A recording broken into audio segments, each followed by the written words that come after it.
অসম আৰক্ষীৰ ফোন টেপিঙৰ জালত অখিল গগৈ।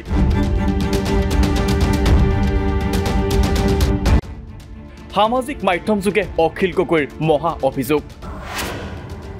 মোৰ ফোন টেপ কৰিছে অসম আৰক্ষীয়ে।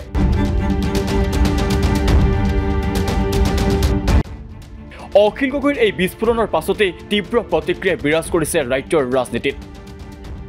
হিমন্ত বিশ্ব শৰ্মা নেতৃত্বাধীন অসম চৰকাৰৰ বিৰুদ্ধে গৰজি উঠিছে বিৰোধী। অসম চৰকাৰৰ প্ৰতি বিৰোধীৰ কঠোৰ সমালোচনা। এয়া চৰকাৰৰ কাপুৰুষালি।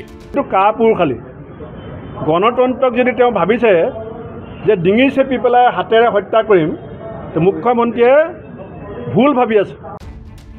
কিন্তু আচল ঘটনাটো কি? বিতং খবৰলৈ যোৱাৰ পূৰ্বে মন কৰক অখিল গগৈৰ এই ফেচবুক পোষ্টলৈ। মোৰ আৰু ভাস্কতি শইকীয়াৰ ফোন টেপিং কৰি এই দুখন ফটো প্ৰিণ্ট কৰা প্ৰেছত আৰক্ষীয়ে চাৰ্চ অপাৰেশ্যন কৰিছে। তাৰ পূৰ্বে আন এটা পোষ্টত অখিল গগৈয়ে লিখিছে, অলপ সুস্থ হৈছিলোঁ বাবে আজি বিধানসভালৈ যাবলৈ ওলাইছিলোঁ। এখন বেনাৰ বনাইছিলোঁ বৰ্তমানৰ পৰিস্থিতিক লৈ। পুলিচে প্ৰেছটোকে ঘেৰাও কৰিছে আৰু মোকো মেডিকেলৰ পৰা ওলাবলৈ নিদিলে। এতিয়া মন কৰক বেনাৰ দুখনলৈ। এয়াও অখিল গগৈয়ে সামাজিক মাধ্যম যোগে ৰাজহুৱা কৰা ছবি। অসম বিধানসভাত এটাই বিষয়ে আলোচনাৰ কেন্দ্ৰবিন্দু হৈ থাকিলে, সেইটো হ'ল ম্যাদ। সেইকাৰণে আমি এই বেনাৰখনত তৈয়াৰ কৰিছোঁ ম্যাদ ও ম্যাদ ২৬ৰ নিৰ্বাচনী বৈতৰণি পাৰ কৰি দিয়া। বিধানসভা অধিৱেশনৰ প্ৰথমটো দিনত হাতত লেম্প আৰু স্মাৰ্ট মিটাৰ লৈ বিধানসভাৰ প্ৰাংগণত প্ৰতিবাদ সাব্যস্ত কৰিছিল অখিল গগৈয়ে। পৰৱৰ্তী সময়ত মুখ্যমন্ত্ৰী হিমন্ত বিশ্ব শৰ্মাক আধুনিক ধৃতৰাষ্ট্ৰ আখ্যাৰে বেনাৰ হাতত লৈ নাৰী নিৰ্যাতনৰ বিৰুদ্ধে প্ৰতিবাদ সাব্যস্ত কৰিছিল বিধায়ক অখিল গগৈয়ে। বিধানসভা অধিৱেশনৰ অন্তিমটো দিনত অখিল গগৈৰ পৰিকল্পনা আছিল এনেধৰণৰ। সেইকাৰণে এই মুহূৰ্তত চৰকাৰৰ স্পন্সৰশ্বিপত সমগ্ৰ অসমত হিন্দু মুছলমানৰ এক অবিৰত সংঘৰ্ষমূলক ৰাজনীতি কৰা হৈছে। সেইকাৰণে আমি তাৰ প্ৰতিবাদ কল্পে আজি বিধানসভাত মই এই বেনাৰখন লৈ যাব খুজিছিলোঁ, কিন্তু মোক ডাক্তৰে অনুমতি নিদিলে যাবলৈ। আৰু এই বেনাৰখন বনোৱা প্ৰেছটো তেতিয়া হামলা দিছে পুলিচে, তাতে চাৰ্জ অপাৰেশ্যন কৰিছে। ইয়াত আমি কৈছোঁ হিমন্ত বিশ্ব শৰ্মা এজন মিয়া মানুহৰ ওপৰত উঠি আছে।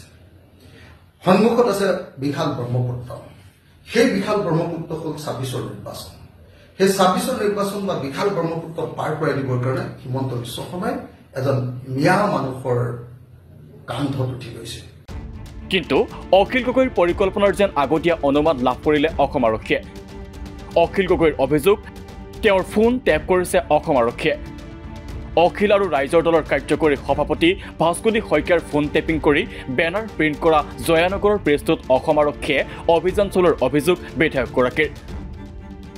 তাতকৈ ডাঙৰ কথা, আজি বিধানসভাৰ অধিৱেশনৰ শেষ দিনা মই এটা প্ৰতিবাদ কৰাৰ সিদ্ধান্ত লৈছিলোঁ। সেই প্ৰতিবাদ কৰাৰ বেনাৰখন মই আপোনালোকক দেখুৱাই আছোঁ। এই বেনাৰখন, এই প্ৰতিবাদ কৰা বেনাৰখন লৈ যাবলৈ সিদ্ধান্ত লৈছিলোঁ, কিন্তু দুৰ্ভাগ্যবশতঃ মই যাব নোৱাৰিলোঁ। আৰু আটাইতকৈ ডাঙৰ কথা যে এই বেনাৰখন মই য'ত বনাইছিলোঁ সেই প্ৰেছটোৰ ওপৰত এতিয়া পুলিচে আক্ৰমণ কৰিছে, হামলা দিছে, তেওঁলোকৰ প্ৰেছত চাৰ্জ অপাৰেশ্যন চলাইছে। অখিল গগৈৰ এই মহা অভিযোগৰ পাছতে গৰজি উঠিছে বিৰোধী শিবিৰ। অখিল গগৈয়ে বেনাৰ প্ৰিণ্ট কৰা প্ৰেছত আৰক্ষীৰ অভিযানক অসম চৰকাৰৰ কাপুৰুষালি আখ্যা APCCৰ সভাপতি ভূপেন বৰাৰ।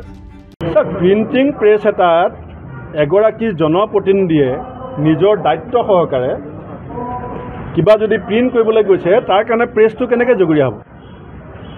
আজি বিজেপি চৰকাৰৰ অপকৰ্ম, ভ্ৰষ্টাচাৰ, দুৰ্নীতিৰ বিৰুদ্ধে আমি কংগ্ৰেছক পৰিকল্পনা কৰি আছোঁ বহুত কথা প্ৰিণ্ট কৰি ৰাইজক জনাব লাগিব। আমি বিজেপিৰ বিৰুদ্ধে ইতিমধ্যে মহা অভিযোগ উলিয়াইছিলোঁ। মহা অভিযোগ সঁচা নে মিছা মুখ্যমন্ত্ৰীয়ে কওক। মহা অভিযোগ প্ৰিণ্ট কৰা প্ৰেছটোক গৈ পেলাই আক্ৰমণ কৰি এইটো কাপুৰুষালি। গণতন্ত্ৰক যদি তেওঁ ভাবিছে যে ডিঙি চেপি পেলাই হাতেৰে হত্যা কৰিম, মুখ্যমন্ত্ৰীয়ে ভুল ভাবি আছে। এতিয়া অসমৰ মানুহে হিমন্ত বিশ্ব শৰ্মা ডাঙৰীয়াক ভয় নকৰে।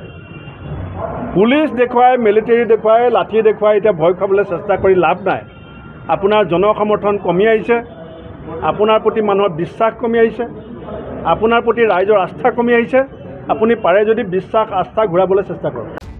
ইফালে ফোন টেপিঙক লৈ অসম চৰকাৰৰ বিৰুদ্ধে সৰব হৈ পৰে ৰাইজৰ দলৰ নেতা ভাস্কনী শইকীয়া।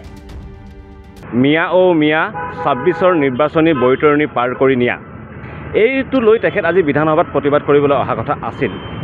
কিন্তু দুৰ্ভাগ্যজনক কথা, হিমন্ত বিশ্ব শৰ্মা চৰকাৰৰ দিনত এতিয়া অসমত স্কুপ গেট চলিছে, অসমত ফোন টেপিং চলিছে। আৰু সেইকাৰণে আমাৰ দলৰ ফালৰ পৰা ফ্লেক্স নিৰ্মাণ কৰিবলৈ দিয়া প্ৰেছ তেখেতসকলে চিনাক্তকৰণ কৰিছে আৰু চিনাক্তকৰণ কৰি আজি ৰাতিপুৱা 8 বজাৰ পৰা এই প্ৰেছটো তেখেতসকলে ঘেৰাও কৰি ৰাখিছিল। কিন্তু ফোন টেপিং অথবা প্ৰিণ্টিং প্ৰেছত অভিযানতে কাহিনী শেষ নহয়। অখিল গগৈক বেনাৰ যোগান ধৰিবলৈ অহা ব্যক্তিকো আটক কৰি জেৰা কৰে দিছপুৰ আৰক্ষীয়ে। কিন্তু তাৰ মাজতেই উত্থাপন হৈছে গুৰুতৰ প্ৰশ্ন, এজন জনপ্ৰতিনিধিয়ে বেনাৰ ছপা কৰা প্ৰেছত আৰক্ষীৰ অভিযান কিয়? তাতোকৈ গুৰুতৰ প্ৰশ্ন, অখিল গগৈৰ অভিযোগৰ দৰে যদি অসম আৰক্ষী বিৰোধী নেতাৰ ফোন টেপিঙত লিপ্ত হৈছে তেন্তে ইয়াতকৈ আৰু উদ্বেগৰ কথা কিবা থাকিব পাৰেনে?